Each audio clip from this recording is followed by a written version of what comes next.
Derby হার, সমর্থকদের হতাশা, ক্ষোভ, অসন্তোষ। তারপর কফিনের শেষ পেরেকটা পুতল শিবাজিয়ান্স ম্যাচ।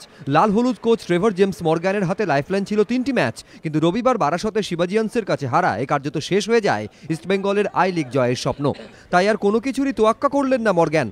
পদত্যাগ করলেন ইস্টবেঙ্গলের কোচ পদ থেকে। সোমবারই ইমেলে ক্লাব কর্তৃপক্ষের কাছে পদত্যাগপত্র পাঠিয়ে দিয়েছেন তিনি। শুক্রবারই চাকরি গিয়েছে সহকারী কোচ হ্যাকেটের। আর ব্রিটিশ কোচ সরে দাঁড়ানোর সঙ্গে সঙ্গে লাল হলুদ শিবিরে শেষ হলো মর্গ্যান জমানা। প্রত্যাশিত পদত্যাগ।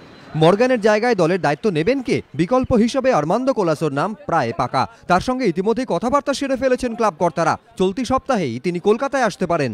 ইস্টবেঙ্গল সূত্রে খবর, আই লিগের বাকি 2 ম্যাচ দলের ফুটবলারদের অনুশীলন করাবেন 3 প্রাক্তন ফুটবলার মনোরঞ্জন ভট্টাচার্য, তুষার রক্ষিত এবং ভাস্কর গঙ্গোপাধ্যায়।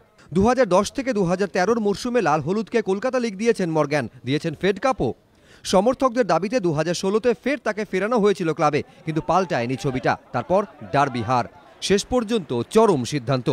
লিগ লজ্জার ক্ষত ভুলে আপাতত সবকিছু নতুন করে ঢেলে সাজাতে চাইছেন ক্লাব কর্তারা। নজরে এখন ফেডারেশন কাপ। সেই লক্ষ্যেই শুরু হবে যাবতীয় প্রস্তুতি। রক্তিম ঘোষ, এবিপি আনন্দ, কলকাতা।